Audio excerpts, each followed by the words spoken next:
ಶಾಮನೂರು ಶಿವಶಂಕರಪ್ಪನವರ ನಿಧನದಿಂದ ಅಖಿಲ ಭಾರತ ವೀರಶೈವ ಮಹಾಸಭೆಯ ರಾಷ್ಟ್ರೀಯ ಅಧ್ಯಕ್ಷ ಸ್ಥಾನ ಖಾಲಿಯಾಗಿದ್ದು, ಆ ಸ್ಥಾನ ನನಗೆ ಬೇಕೆಂದು ಕೇಳಿದ್ದೇನೆ ಎಂದು ಉದ್ಯಮಿ ಹಾಗೂ ಅಖಿಲ ಭಾರತ ವೀರಶೈವ ಮಹಾಸಭೆಯ ಉಪಾಧ್ಯಕ್ಷ ಅಣಬೇರು ರಾಜಣ್ಣ ಹೇಳಿದರು. ದಾವಣಗೆರೆಯ ಬಿ ಕಲ್ಪನಹಳ್ಳಿಯಲ್ಲಿ ಉತ್ತರ ವಲಯ ಕ್ಷೇತ್ರದ ಗ್ರಾಮಸ್ಥರ ವತಿಯಿಂದ ಆಯೋಜಿಸಿದ್ದ ಲಿಂಗೈಕ್ಯ ಡಾಕ್ಟರ್ ಶಾಮನೂರು ಶಿವಶಂಕರಪ್ಪ ಅವರಿಗೆ ಭಾವಪೂರ್ಣ ಶ್ರದ್ಧಾಂಜಲಿ ಹಾಗೂ ನುಡಿನಮನ ಕಾರ್ಯಕ್ರಮದಲ್ಲಿ ಅವರು ಮಾತನಾಡಿದರು.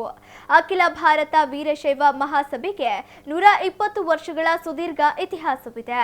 ಶಾಮನೂರು ಶಿವಶಂಕರಪ್ಪನವರ ನಿಧನದಿಂದ ತೆರವಾಗಿರುವ ರಾಷ್ಟ್ರೀಯ ಅಧ್ಯಕ್ಷ ಸ್ಥಾನಕ್ಕೆ ಈಗಾಗಲೇ ಹಲವರು ಆಕಾಂಕ್ಷಿಗಳಾಗಿದ್ದಾರೆ. ಅವರಲ್ಲಿ ನಾನು ಕೂಡ ಒಬ್ಬನಾಗಿದ್ದೇನೆ. ನಾನು ಪ್ರಸ್ತುತ ಅಖಿಲ ಭಾರತ ವೀರಶೈವ ಮಹಾಸಭೆಯ ಉಪಾಧ್ಯಕ್ಷನಾಗಿದ್ದು, ನನಗೆ ರಾಷ್ಟ್ರೀಯ ಅಧ್ಯಕ್ಷ ಸ್ಥಾನವನ್ನು ನೀಡಬೇಕು. ಅಖಿಲ ಭಾರತ ವೀರಶೈವ ಮಹಾಸಭೆಯ ಮೂಲಕ ದೇಶದ ಎಲ್ಲ ವೀರಶೈವರನ್ನು ಒಗ್ಗೂಡಿಸುವ ಕಾರ್ಯ ನಡೆಯಬೇಕಿದೆ ಎಂದರು. ಶಂಕರಪ್ಪನವರ ಒಂದು ನುಡಿ ನಮನಕ್ಕೆ ಬಹುದೊಡ್ಡ ಎಲ್ಲರೂ ಸೇರಿಬಿಟ್ಟು ಒಂದು ವ್ಯವಸ್ಥೆ ಮಾಡಿದ್ದಾರೆ. ಇವರು ನಿರೀಕ್ಷೆ ಮಾಡಿದಷ್ಟು ಜನ ಬರ್ತಾ ಇಲ್ಲ. ಇಲ್ಲಿಗೆ ಅಲ್ಲ, ನಮ್ಮ ಹೋಟ್ಲಿಗೂ ಜನ ಇಲ್ಲ. ನಮ್ಮ ಹೋಟ್ಲಿಗೂ ಜನ ಕಡಿಮೆ ಆಗಿದೆ. ಸ್ವಲ್ಪ ಹಾದಿಗೆ ಓಡಾಡೋದು ಕಡಿಮೆ ಆಗಿದೆ. ಅದೇನ ಯಾಗ ನನಗೆ ಅರ್ಥ ಆಗಿಲ್ಲ. ಈ ನಿಟ್ಟಿನಲ್ಲಿ ಇವತ್ತಿನ ದಿವಸ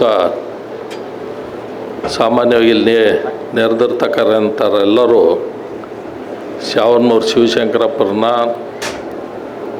ನೋಡ್ದಲೇ ಇರತಕ್ಕಂಥವ್ರು ಯಾರೂ ಇರಲ್ಲ.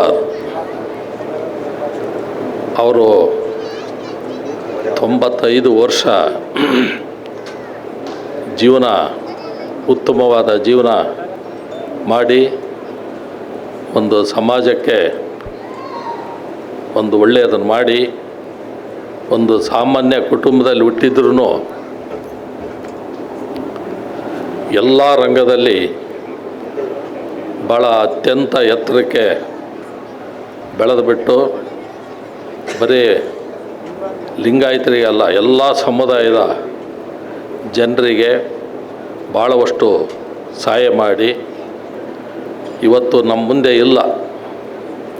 ಆದರೆ ಎಷ್ಟೋ ಜನ ಬದುಕಿದ್ರೂ ಸತ್ತಿರ್ತಾರೆ.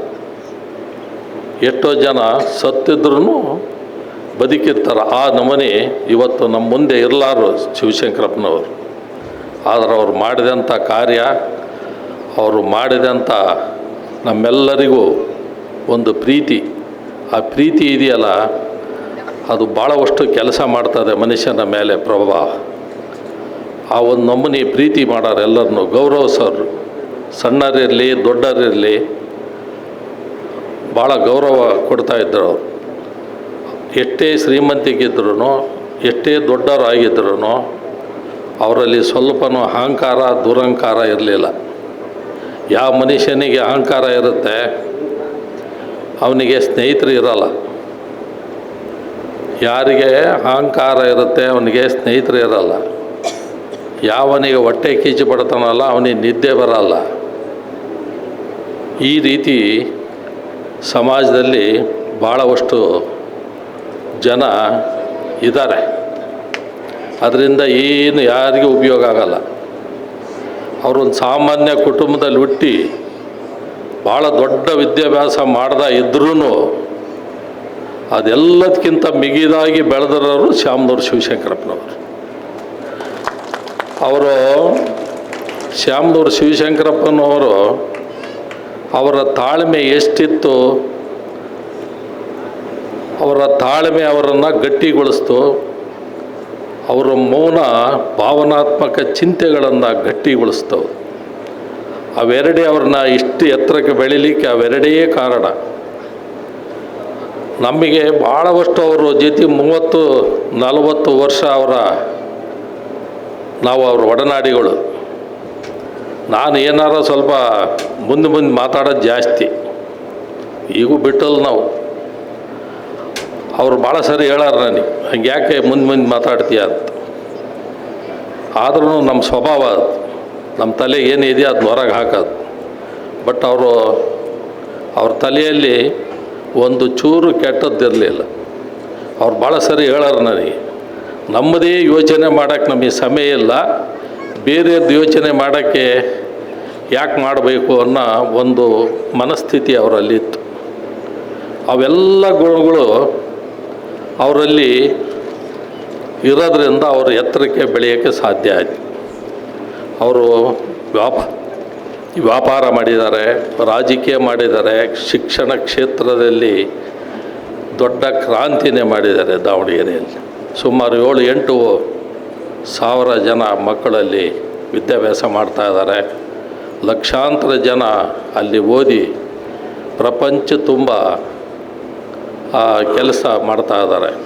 ಅವರೆಲ್ಲ ಶಿವಶಂಕರಪ್ಪನವ್ರನ್ನ ಇಲ್ಲಿದ್ದರು, ಯಾವ ದೇಶದಾಗಿದ್ದರೂ ಅವ್ರನ್ನ ನೆನಪು ಮಾಡ್ತಾರೆ, ಅವ್ರ ಮನಸ್ಸಿನಲ್ಲಿ ಇಟ್ಕೊಂಡಿದ್ದಾರೆ. ಅದು ಭಾಳ ಮುಖ್ಯ ಮನುಷ್ಯನಲ್ಲಿ. ಎಷ್ಟೋ ಜನ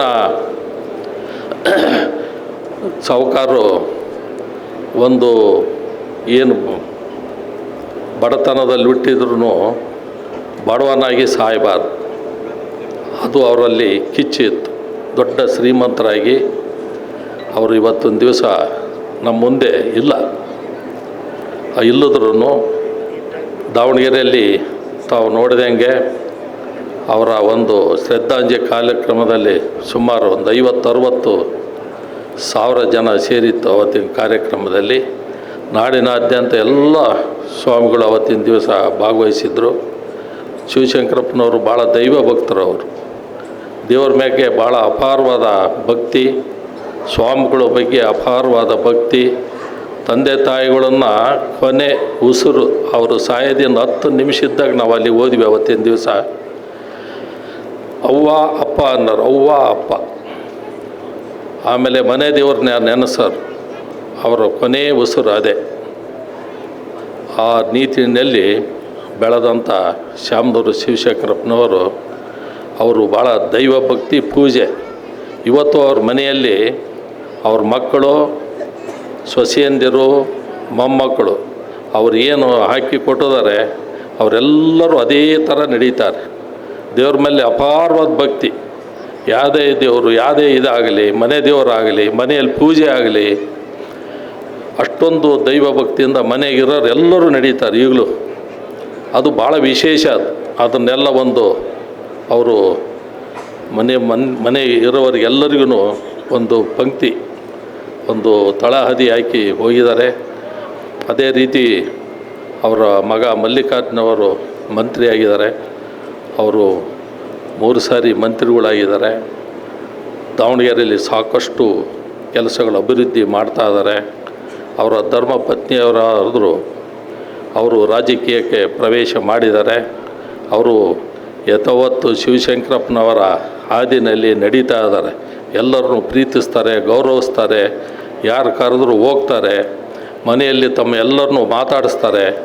ಆ ಒಂದು ಹಾದಿನಲ್ಲಿ ಶಿವಶಂಕರಪ್ಪರ ಒಂದು ಏನು ಬಿಟ್ಟು ಹೋಗಿರೋ ಹಾದಿನಲ್ಲಿ ಅವರು ಸಮಾಜ ಮುಂದೆ ನಡೆಸಲಿ ಅಂತ ನಾನು ಈ ಸಂದರ್ಭದಲ್ಲಿ ಅವರಿಗೆ ಹೇಳ್ತಾ, ಭಾಳವಷ್ಟು ಇವತ್ತು ಸಮಯ ಆಗಿದೆ. ಗುರುಗಳು ಬೇರೆ ಕಡೆಯೂ ದಯಮಾಡಿಸೋರಿದ್ದಾರೆ. ಅವರು ಶಾಮನೂರು ಶಿವಶಂಕರಪ್ಪನವ್ರದ್ದು ಎಷ್ಟು ಹೇಳಿದರೂ ಸಾಲದು. ನಾವು ಅವ್ರ ಜೊತೆ ಇರೋದೇ ಒಂದು ಪುಣ್ಯ ಅಂತ ನನ್ನ ಭಾಗ್ಯ. ಅವ್ರ ಜೊತೆ ಇದ್ದದ್ದೇ ಒಂದು ಪುಣ್ಯ ನಮ್ಮದು. ಅಂಥ ಒಂದು ವ್ಯಕ್ತಿತ್ವ ಹೊಂದಿರತಕ್ಕಂಥ ಶಿವಶಂಕರಪ್ಪನವರು ಅವರು ನಮ್ಮ ಮುಂದಿಲ್ಲ. ಆದರೆ ಅವರ ನಡೆಯಲ್ಲಿ ನಾವೆಲ್ಲ ನಡೀತೀವಿ. ಇವತ್ತು ಅವರು ಅಖಿಲ ಭಾರತ ವೀರಶೈವ ಮಹಾಸಭಾ ರಾಷ್ಟ್ರೀಯ ಅಧ್ಯಕ್ಷರಾಗಿದ್ದರು. ನಾನು ರಾಷ್ಟ್ರೀಯ ಉಪಾಧ್ಯಕ್ಷ ಅವ್ರ ಜೊತೆಗೆ ಕೆಲಸ ಮಾಡಿದ್ದೀವಿ. ನಾಳೆ ಈ ಒಂದು ಅಖಿಲ ಭಾರತ ವೀರಶೈವ ಮಹಾಸಭಾ ರಾಷ್ಟ್ರೀಯ ಅಧ್ಯಕ್ಷರದು